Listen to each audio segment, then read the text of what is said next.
These fuck all racist, bro. Middle schools are straight from the island too.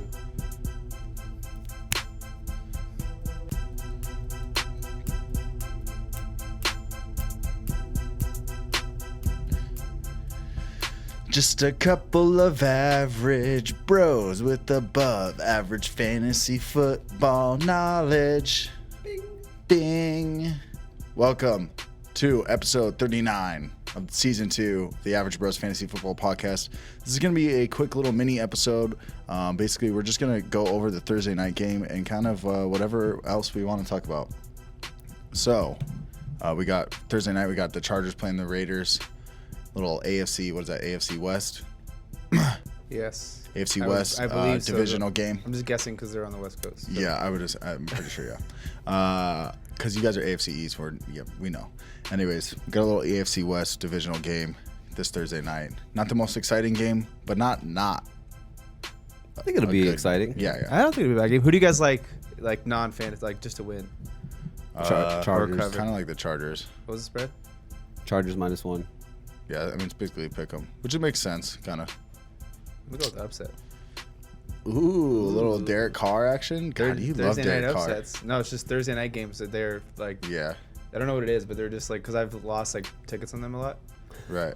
And Monday night games. That's the worst when you It's do. always the Monday night games. It's both. They're you just take the home team money line. You like throw it on your parlay. Like you're like, oh, let me throw this team's -500 Monday night. Let me just throw them on their money line. And then they'll lose. I hate You're putting like- a big parlay together, and I take the Thursday night game, and then my parlay is done by like by the end of Thursday night. I'm like, God damn it, why did I do that? But you guys, we're just gonna break down this one. Also, probably at the end, we'll talk about or we could start with some news, I guess, right now, huh? Maybe just go over some injuries, kind of. I know there's a couple of players who've kind of already been ruled out early in the week. Yeah, sure. Yeah. We can just sure. You got the Vikings receiver, Adam Thielen. He's already been ruled out this Sunday with a hamstring injury. Kind of sucks if you played him this last week because he got to go. And, I mean, if he was on the field, you pretty much had him in your lineup. But re-aggravated the hammy, the moons of our hammy. Went out right away, got you a goose egg. But he's going to miss another game, so he's out. You got Evan Ingram, something with a foot. Yeah. Is it a Rex Burkhead foot, or we just don't know? I don't know. Yeah, the Patriots are just like, I got the foot. He's got a foot.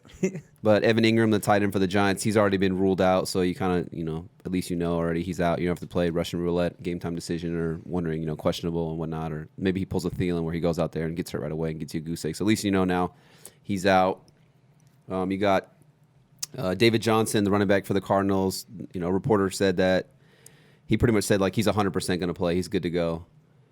So that'll just kind of be interesting to see how they incorporate that backfield. You still got Chase Edmonds out with the hamstring injury, and then but you saw Kenyon Drake last week in a tough matchup. Drake, Right? Drake, but Drake came out and had a monster game last week. So I'm kind of curious to see how this backfield gets split up. I guess we could just touch on that more when we get into the matchups. Drake. Even if it's late, he still does it. I give you credit for that. For sure. He'll go find it 2 minutes later. Better late than never. That was not 2 minutes later. You got to give me better credit than that. All right. I'll give you better credit. 20 seconons. Yeah, so I'm reading right now. So Sterling Shepard basically is saying that he could go on IR with the concussion symptoms. Oh, really? Wow. Yeah. He hasn't played for 3 weeks now? 4 weeks? It's been a while. He's got the simple jack. If he gets another concussion, he probably will. So, at this point, as a player, as a person, you got to consider your okay, do I go out there and help a team who's what's their other 2 and I don't know, 2-6 or something. 2-6. Like, do you go out there and try and help them win, or do you worry about your health and your future? So, wouldn't surprise me to see him go on IR. Yeah. Looks like Benny Snell. This is just the Pittsburgh backwards situation. He didn't practice. James Conner was limited, so. If you got Jalen Samuels, you got to monitor those two guys. If you're a James Conner owner, you kind of watch and see what's going on. They're optimistic, nothing clear yet. Darius Geis was activated from IR, so that's something that could affect, if you're an AP owner. Coming back. Yeah, they're on a bye this week, so he's going to have an extra week to get back up to kind of game speed, I guess you would call it. And then speaking of the Redskins, Dwayne Haskins is supposed to start, so fuck my life. I have Terry McLaurin in a lot of leagues, so I hate that. It's rough because it's weird because the Case Keenum connection was like money between them, and you think Dwayne Haskins and him should have that connection back from their days in Ohio State and college, but Dwayne Haskins just been struggling on that pro level. He just can't handle it. He scrambles. He doesn't have time to get that connection because he's like Mike's saying, he's scrambling, fucking panicking, running for like. He looks like he's panicking every play. Yeah, he's trying to extend plays that he shouldn't be. He should just, you know what I mean? Yeah. He'll pull a Jameis Winston and throw it up when he definitely shouldn't be. Yeah. So I think it's good to give it let a rookie sit for a year. Like, hey man, come in, just kind of learn really the offense, learn the speed of the game. Like, sit in the meeting room with some veterans. Like, really sit back the whole year and kind of like take it in. You know, and absorb it. And then while your second year, you kind of, all right, a little bit more what to expect instead of being like thrown into the fire. It could really stunt like the confidence and the growth of a young quarterback. Yeah, for sure. Like a raw rookie, which he was supposed to be a little bit raw, or like where he needs some growth development. Like, yeah, like I said, he could go out and like it could hurt him. It's like you still have Colt McCoy, who was like, yeah, he's not like was great, but he was serviceable last year when he played, and he can at least get the job done better than Haskins, I would assume at this point. For sure, 100%. And they said to go out there, maybe he plays. Let's just say they start in the next 5 games, and he's just atrocious. It could literally fuck up him for the rest of his career, and you wasted a first-round pick. Not say you wasted, but could potentially make that first-round pick you took on him a waste instead of letting him grow, letting him develop, and learn the game for a year, maybe even a year and a half. Yeah. For sure. I know Alvin Kamara. If you're an Alvin Kamara owner like myself, he's missed a couple games. I think it was like the ankle sprain. They said it wasn't a high ankle sprain, but it was. I think it's kind of what it was, like mild ankle sprain, mild high ankle sprain. But you know they're on a bye. I think they're on a bye week last week, right? Bye week last week. Okay, so then come back this week. They're saying he's been practicing in limited fashion. It looks like he's gonna go, but you just got to monitor the situation. Hopefully you have Latavius Murray because he's filled in pretty nice for him in the meantime. But I mean, if Kamara's on the field, he's in my lineup. Yeah, 100%. And then Jacoby Brissett, I guess he's feeling 100 times better than he was going into last week. So, I mean, he's someone you could possibly be a streaming option this week against Miami. And then he's someone who kind of, is an upgrade to Pascal and some of the other pass catchers over there if he's in this week over, who's the guy, Brian Hoyer. Over Hoyer. So, if you're a Colts guy, even if you have Marlon Mack, it helps him, just because of the potential to score more touchdowns against Miami. Having Brissett kind of boosts that. Yeah. And staying on the Colts side, T.Y. Hilton, I think, has already been ruled out. Yeah, he's been ruled out again. Already. So hopefully you kind of listen to us or just listen to anyone in general, and you went out and grabbed Zach Pascal because he had a good game. I think it was like 5 catches, 76 yards, and a tug. So it's been feeling in pretty nice in the meantime when T.Y. hasn't been there, and it's looking like T.Y. is going to miss a couple more games. And the schedule going forward, actually looking at the matchups down the stretch, is pretty decent. So Pascal could be like a sneaky flex guy, maybe a third wide receiver for you going down the stretch, as he's building like that rapport with Jacoby Brissett. Any other injuries you can touch on? Nothing that I don't think Baker Mayfield's hurt. I just think he sucks. But maybe they should just come out injury and just be like, oh, he's hurt. He's got the knee. Maybe he went to film another commercial and they're like, oh, he's going to miss practice today for an undisclosed reason. Yeah. Hulu's. Oh, and then Brandon Cooks for the Rams, the wide receiver, he's been ruled out. He's hanging out with Sterling Shepard. Yeah, I kind of think he's going to miss multiple weeks. Just like 2 concussions that quick, like you got to kind of worry about his health long term. And as if you're the Rams too, it's we want Cooks when it comes to the playoff team. You got to figure that okay, they would think we're going to make the playoffs this year, and they want a Super Bowl run. So it's can we do what we need to at Kupp, Woods? Even Josh Reynolds has been serviceable when he's been in there. We still have Gurley in the backs, and do they maybe try and hold him out for 2-3 weeks, make sure his head's 100% clear and ready to go before they put him back out there and risk a season-ending concussion or. I mean, in some cases, it can be almost career-ending concussion. So yeah, for sure. I mean, kind of just Jordan Reed. He's been non-existent. You haven't even heard anything about Jordan Reed because I think he's probably going to retire. Yeah. I think at this point, if I'm him, I'm like, dude, I've made my money. I've tried everything I could. Like, step away from the game for a second. Think about your life. Reevaluate. Yeah. Right. Some more news. Just a couple quarterbacks here. So Patrick Mahomes, he's been practicing. Looks like he's going to play this week. They're at Tennessee this week, so that's a good sign if you have Mahomes. I mean, Matt Moore's filled in pretty nice, but of course, if Mahomes is there, you're definitely starting him. And then Cam Newton from the Carolina Panthers, he got placed on IR. So I think Mike won that beer bet of Cam Newton may never play again for the Panthers. He got hit with some kryptonite. Yeah. So he's out. So it's the Kyle Allen show. Superman no here. For the rest of the year in Carolina.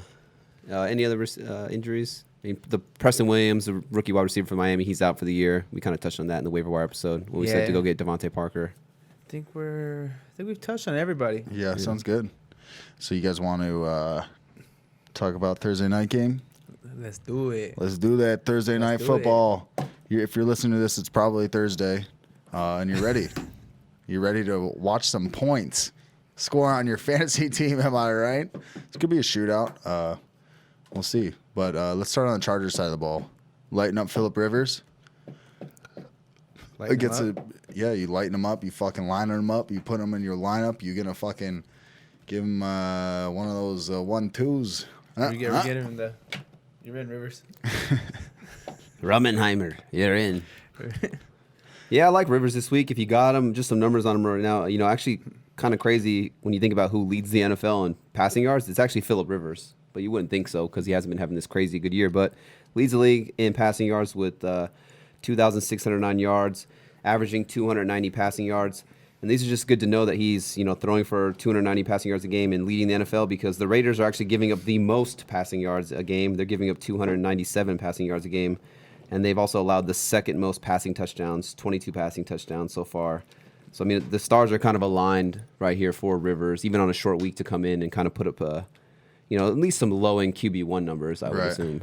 Yeah, I think you look at Rivers as like 8 to 12 range. Yeah. Good matchup. The Raiders are their top 7 defense against the run, giving up on 100 yards a game. I know the new philosophy with the Chargers is they wanted to get the run game going, and they did last week. They fired their coordinator. But just looking at where the Raiders weak at, like Tyler said, they're weak against the pass. They're a little bit better against the run. The yardage has been there. The touchdowns haven't been there. So you got to figure there's some regression or progression or whatever the hell that word is, where it's like, he's due for the amount of yards he's throwing. He's due for some touchdowns and a safe play this week. Yeah. I don't think he's going to go out there and lose a game for you. Right. What'd you say, Mike? I like it. Yeah. I like it. So we can get into the running backs. Melvin Gordon looked good last week. I think it was his first game, averaging more than probably 2 yards a carry. Which is for crazy. sure. I'm joking, but not really joking that much. Right. He was 24, I think 80 something on the ground, 2 touchdowns, and I know he had 30 yards receiving. So it gives me confidence in Melvin Gordon going forward. I've touched on how some systems could change the whole landscape of an offense, and new coordinator, and they said they did what they wanted to do, and you saw it. So I think you can start him with confidence, going forward.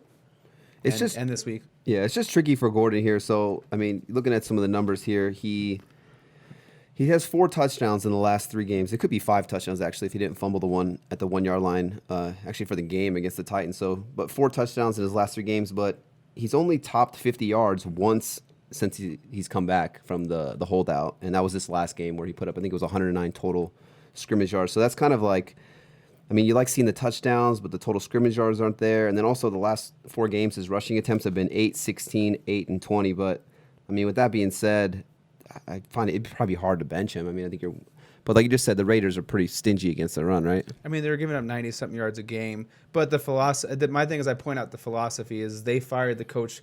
It's like last year when Dalvin Cook broke out for the second half. They were like, we're not running the ball enough. What did they do? They fired the coach for passing too much. They went out there, they ran the ball, and Dalvin Cook became – a stud for the last 5 games, and he hasn't stopped since then. So it's kind of like they're. I'm not saying he's going to be a top 5 back, but they're basically saying, hey, we want to run the ball. We need to run the ball efficiently. We fired the coach. We had success again this week. So I think that's at least the game plan going forward.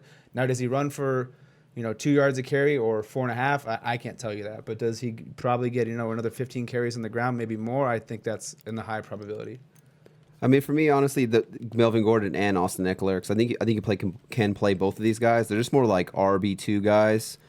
Obviously the bust potential's there, but the RB1 upside's there for each one of these guys. Just some numbers on Eckler. He's got 2 receiving touchdowns in the last 3 games, and we kind of just touched on how the Raiders are just giving up the most passing yards in the whole league. And I know Melvin Gordon can be used out of the backfield and catch the ball too, but I think if there's one guy who's primarily the pass catcher, it's probably Austin Eckler. So I still feel comfortable playing Eckler, at least as a low-end RB2. And I know Gordon, got the 2 touchdowns last week, but actually they each had 2 carries inside the 5-yard line. Melvin Gordon just was kind of on the luckier side of converting both those carries for touchdowns, where Austin Eckler got stuffed on both of his carries inside the 5. Yeah.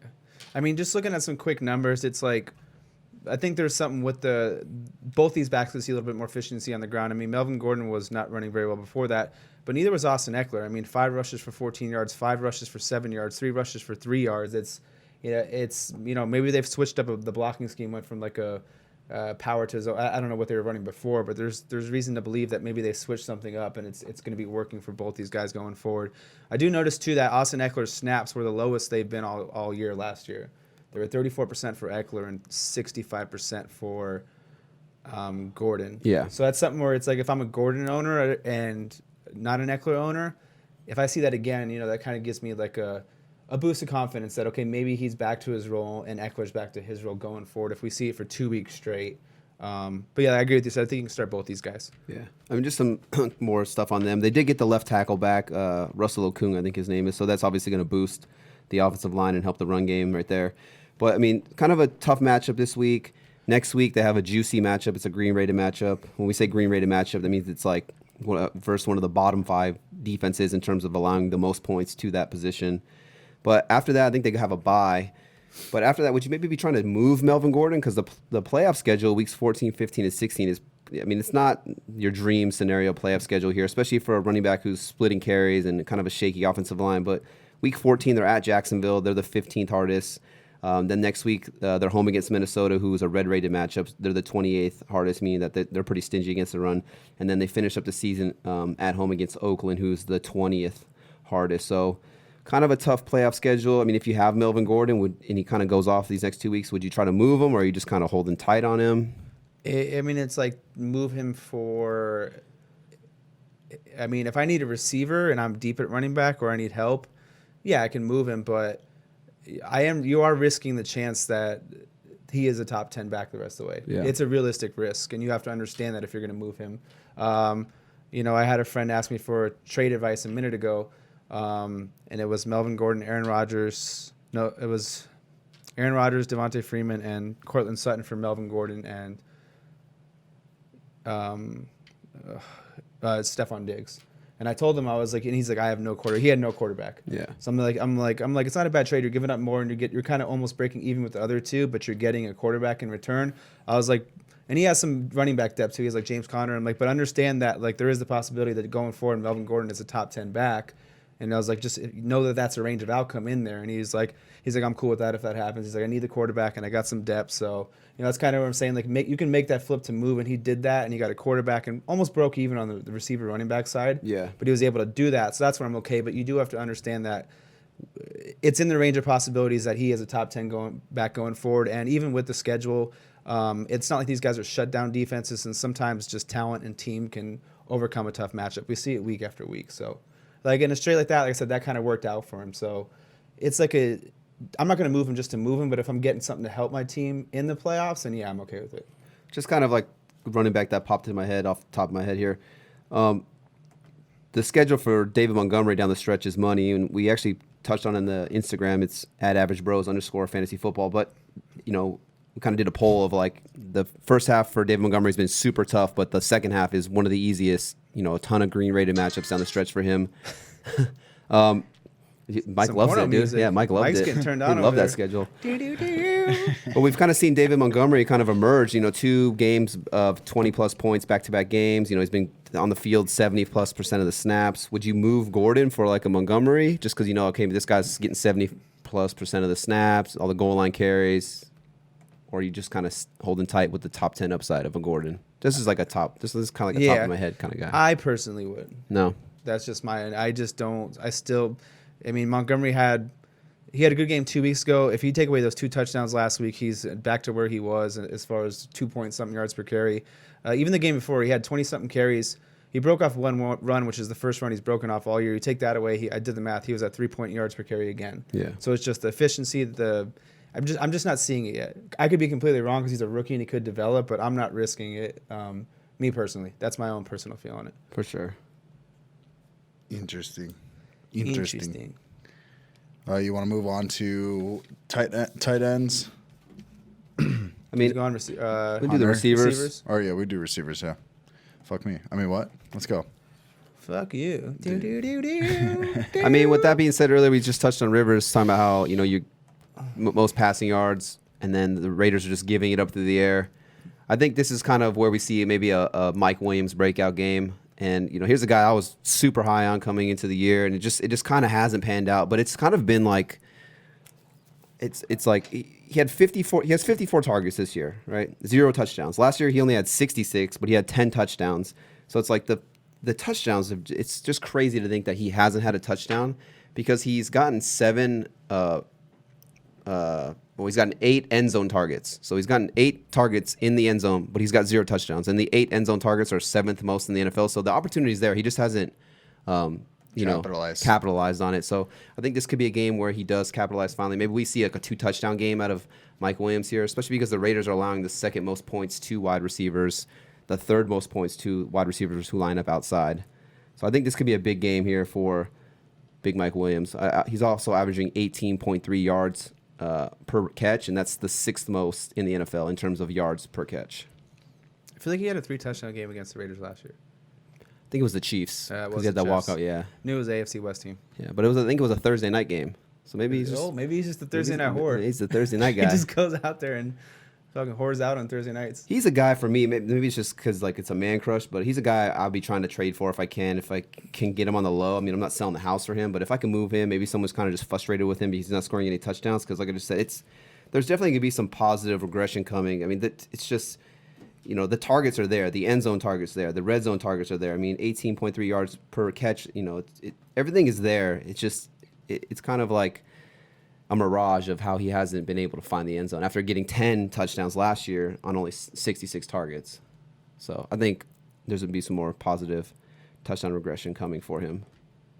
With that being said, how do you feel about Keenan Allen? Because it's kind of been like he started off super hot and then kind of cooled down. And he's kind of been like middle of the pack, nothing crazy. Yeah, I mean, you still got to start him. He's like a set it and forget it. Yeah, every week. his targets are.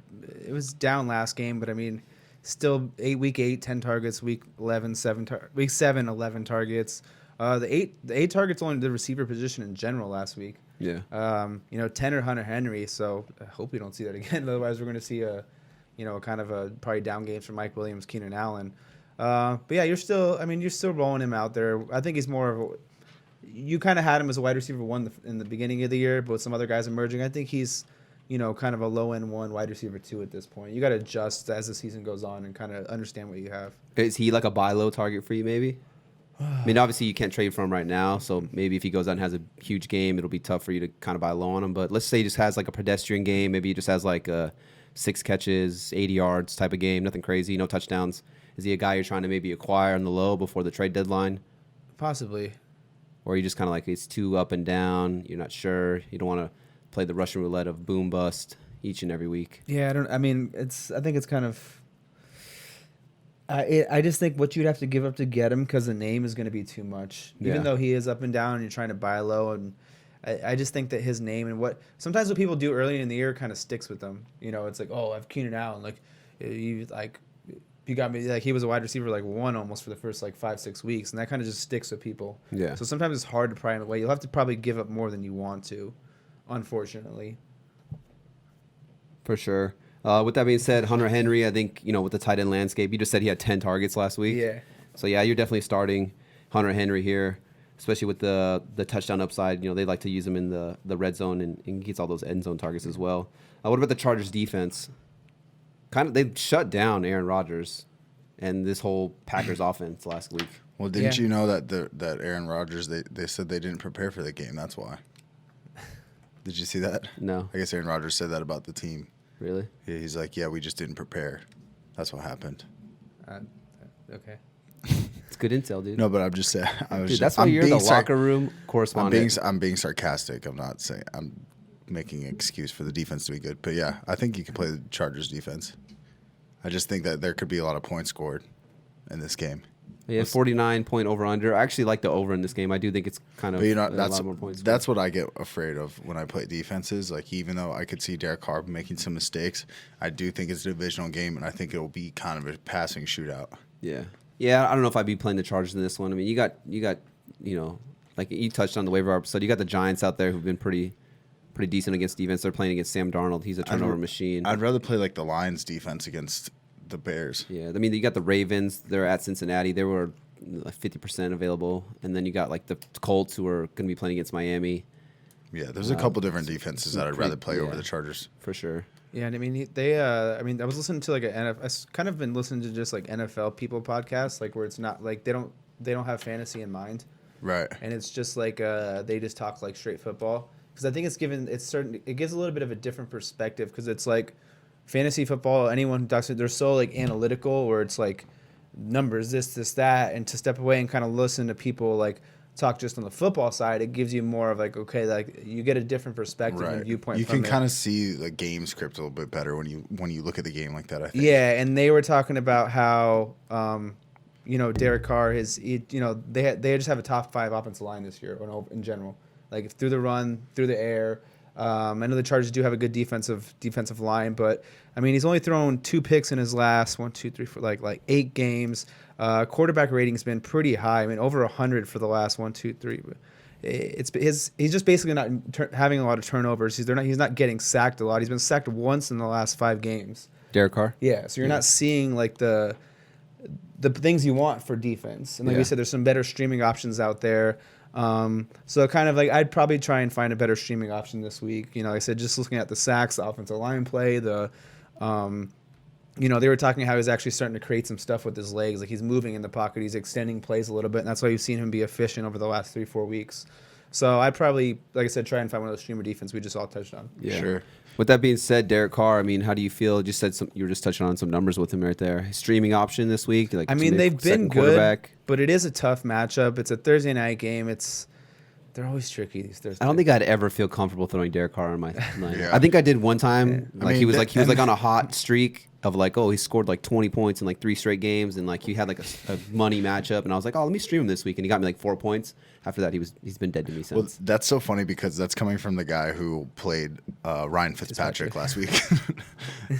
Hey, it worked out pretty good. 288 and 3 tugs. But it's just funny hearing someone that's like, yeah, dude, I'm down with Ryan Fitzpatrick. Derek Carr, blah, no way. You know what I mean? No, I think I'm on the same boat too. It's a tougher matchup for him, but he does have a couple good matchups going forward, and I think that we touched on the waiver wire. I think he has like the Jets, I mean, there's 6 teams on a bye here, so and if you got a lot of teams who are rostering 2 quarterbacks, the waiver wire could be thin. I mean, you could be going to the waiver wire, and it could be like a Derek Carr, a Ryan Tannehill, or like a Fitzpatrick almost, or like a Brian Hoyer, potentially Jacoby Brissett. So it's like maybe this is just like your only option, Yeah. I mean, if you think that we've been talking about this is a shootout, then go for it. Yeah. Because if you think this is going to be a shootout game, then I mean he's going to probably throw for 250 and 2. So if you're on the fence if it's an over game, then if that's your belief, then I think you could then go for it. For sure. I guess Josh Jacobs. I mean, there's not much to touch on him. Set it and forget it. He's probably going to win Offensive Rookie of the Year. I mean, honestly, who can win Offensive Rookie of the Year? I know it's kind of off the top of my head, but I think that's who it is. Yeah, him. I mean, it's got to be him. I mean, you kind of had the Minshew mania for a little bit. Kyler's kind of fizzled out. The receivers have been good, but I don't think they're like game changing. He's breaking like all kinds of like Oakland Raider rookie rushing records. Yeah. It's crazy too because it's like he went to like from a back who had like 100 something carries in college or whatever, and I think he has like over 100. I think he already has his career carries in like 8 or 9 games easily, and he's just handling like a workload like it's nothing. Yeah, he'd be a guy if I can trade for him somehow. It's gonna be probably hard, but like, and then we kind of just touched on Melvin Gordon a little bit. Like if I had Melvin Gordon for some reason, and if I could flip Melvin Gordon for Josh Jacobs, I think I'd send it. Yeah, I would do that. I like Josh Jacobs going for it a lot. Yeah, I'm always looking at these hashtag interesting stats, but every time I look at it, it's like most yards per carry, or most yards before first contact, or most yards after first contact, or best elusive rating, like all these things. And it always gives you like the top 5 running backs. And I swear every time I look at it, it's like Josh Jacobs is in there in the mix. And it's always like Fournette, Josh Jacobs, Zeke, Barkley, like McCaffrey. It's always like these high, names, these elite running back names you see. And then Josh Jacobs is in the mix. He's probably going to be a guy who goes in the first round next year in a lot of drafts. Yeah, he's going to be on that like turn. He's just getting the carries. Yeah. But yeah, obviously and this team could be Josh better Jacobs. next year. I mean, they're 4-4. It doesn't feel like they're 4-4, but they're 4-4. They're like right there and like they're like kind of like the neck and things. Yeah. Yeah, like he's Steelers are 4-4. Like kind of like you're talking about. He's number 8 overall in evaded tackles, number 8 in juke rate, number 3 in breakaway runs. So he's at 9, so 1.1 per game. Yards per touch, 5.2. He's in the top half. So he's just, like you said, he's this is stuff I look at with running backs like this, is where it's like David Montgomery. His is just like outside the top 30. Just like I said, he'd be a guy I'd be trying to trade. For the rest of the season going forward, they have 4 green-rated matchups, and they have 0 red-rated matchups. So that's just one of the most moneyest schedules going forward for a running back. Number 6 in yards created, and that's with the number 22 game script. So basically saying even if it's the game script's negative, he's still doing all this in a negative game script. Yeah. So if the Raiders are good next year, he could be potentially a monster. Running back, quarterback, receiver side of the ball. You got Tyrell Williams.